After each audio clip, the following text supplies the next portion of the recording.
తమ్ముడా, పిచ్చామో మంచామో నీకంటూ ఒక భార్య ఉంది కదా.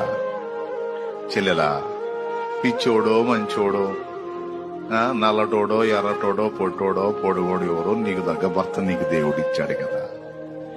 వాళ్ళని వీళ్ళని దిక్కుమాల రకాలను చూసి నువ్వెందుకు దిక్కుమాల పనులు చేస్తావు అనేది దేవుడు అడుగుతున్న ప్రశ్న.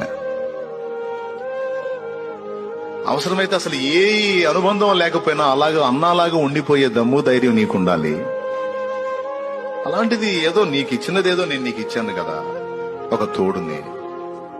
అతన్ని ఎందుకు మోసగించాలి నువ్వు? దురాశ గర్భమును ధరించి పాపమును కనగా పాపం పరిపక్వమై మరణానికి అంటదని వ్రాయబడి ఉండలేదా?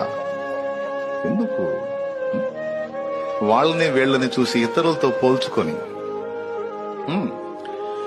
మనిషికి మనశ్శాంతి కరువు చేసేటువంటి దరిద్రాల్లోకెల్లా పెద్ద దరిద్రం ఏందో తెలుసా? పక్కోళ్లతో పోల్చుకోవటం. Download share chat. ఏ పాపము ఎరుగని నీకు ఈ పాపలోకమే సిలువ వేసిందా? ఏ నేరము తెలియని నీకు అన్యాయపు తీర్పునే ఇచ్చిందా? మోయలేని మ్రానుతో మోము పైన ఉమ్ములతో నడువలేని నడకలతో తడబడుతూ పోయావా? Download share chat. సోషల్ మీడియాలో తెలియక యేసుప్రభుని తిడుతుంటే నాకు బాధేస్తుంది.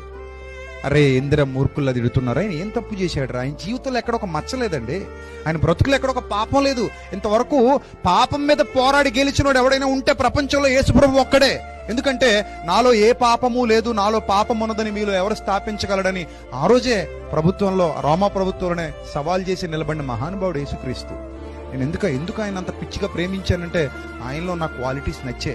పవిత్రుడు, పరిశుద్ధుడు, నిర్దోషి, నిష్కల్మషుడు, పాపుల్లో చేరక ప్రత్యేకంగా ఉన్నవాడు. ఏవో కొన్ని సమాజంలో జరుగుతున్నవి చూసి యేసుప్రభుని అపార్థం చేసుకునే వాళ్ళు ఉంటే ఉండొచ్చేమో గానీ ఆయన వచ్చింది మనోనేత్రాలు వెలిగించడానికి, మతాలు మార్చడానికి కాదు. Download share chat.